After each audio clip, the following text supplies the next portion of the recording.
بسم اللہ الرحمن الرحیم۔ ملا علی قاری یہ آپ نے اکثر سنے ہوں گے، بلکہ دیوبندی تو ان کا نام لینے سے پہلے بھی شاید وضو کرتے ہوں، ہاں بہت احترام کرتے ہیں ملا علی قاری کا۔ یہ 1014 ہجری میں فوت ہوئے ہیں، آلموسٹ 400 سال پہلے۔ بلکہ امام حنیفہ کے بعد چند بڑے جو حنفی اسکول آف تھاٹ کے علماء ہیں نا، امام بدر الدین عینی ہوں، اس لیول کے اگر کوئی عالم ہے تو یہ ملا علی قاری ہیں۔ ان کا سب سے بڑا کارنامہ ہے مشکات المصابیح کی شرح لکھنا۔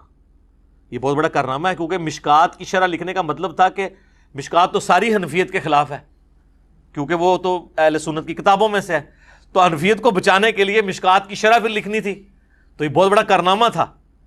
تو انہوں نے مرقات المفاتیح اس کی شرح لکھی، اس وجہ سے ملا علی قاری کو عزت کی نگاہ سے دیکھا جاتا ہے۔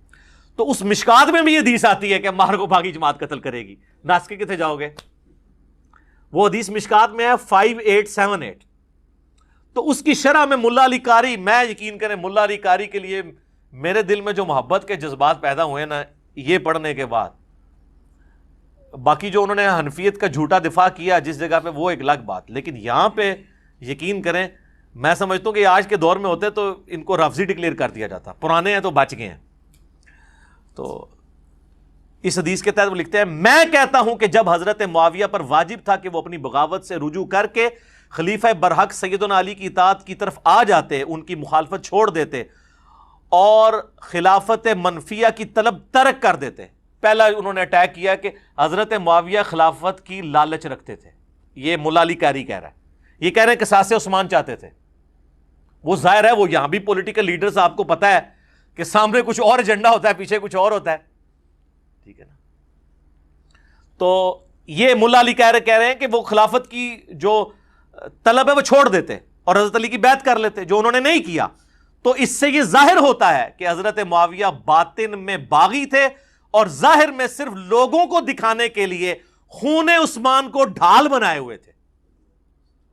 سر اس سے بڑا اور کیا فتویٰ رہ گیا ہے؟ ملا علی قاری نے چک کے موندا کر چھڑے سارے انو۔ یہ جملے ہم نہیں کبھی بول سکتے، اس سے بڑا تو کوئی فتویٰ نہیں لگایا جا سکتا۔ وہ کہہ رہے سب ظاہر ہی تھا، اندر کچھ اور تھا۔ امام شوکانی، لیکن شوکانی تو چلے چھوٹا بندہ ہے نا، وہ تو بعد میں آیا نا، ملا علی قاری سے 200 سال بعد آئے ہیں۔ چنانچہ یہ حدیث جو بخاری اور مسلم دونوں میں موجود ہے کہ سیدنا عمار کو ایک باغی جماعت قتل کرے گی، ان کی پوشیدہ چیز کو ظاہر کرنے والی ہے اور ان کی بغاوت کو روکنے والی ہے۔ وہ کہتے ہیں کہ یہ جو اندر چھپی بات تھی نا، اس کو عمار کو باغی جماعت قتل کر لے گی، اس کے بعد تو رجوع کر لیتے، تو نہیں کیا تو اس کا مطلب ہے اندر گل وچ کوئی اور ہے۔ وہ یہ کہہ رہے ہیں چلو پہلے تو پلیکھا لگ گیا، بعد ہی جدو عمار قتل بھی ہو گیا ان تے پلیکھا ختم تھی، تو کہتے ہیں نہیں گل وچ کوئی اور ہے۔ تاہم کتاب تقدیر میں اسی طرح لکھا ہوا تھا جیسا ہو گیا۔ حضرت معاویہ کے عمل اور رویہ کی وجہ سے قرآن اور حدیث دونوں مہجور اور متروک ہو گئے۔ انہوں نے کہا قرآن کو بھی انہوں نے پس پش ڈال دیا، یہ مہجور وہی لفظ ہے، وقال الرسول یا رب ان قوم اتخذوا هذا القرآن مہجورا، سورۃ الفرقان آیت نمبر 30۔ رسول اللہ شکایت کریں گے کہ میری قوم نے قرآن کو پیٹھ کے پیچھے ڈال دیا تھا۔ تو ملا علی قاری کہتے ہیں کہ حضرت معاویہ کے رویے نے قرآن اور احادیث کو پیٹھ کے پیچھے ڈال دیا اور متروک کر دیا، یعنی اس کو ترک کر دیا۔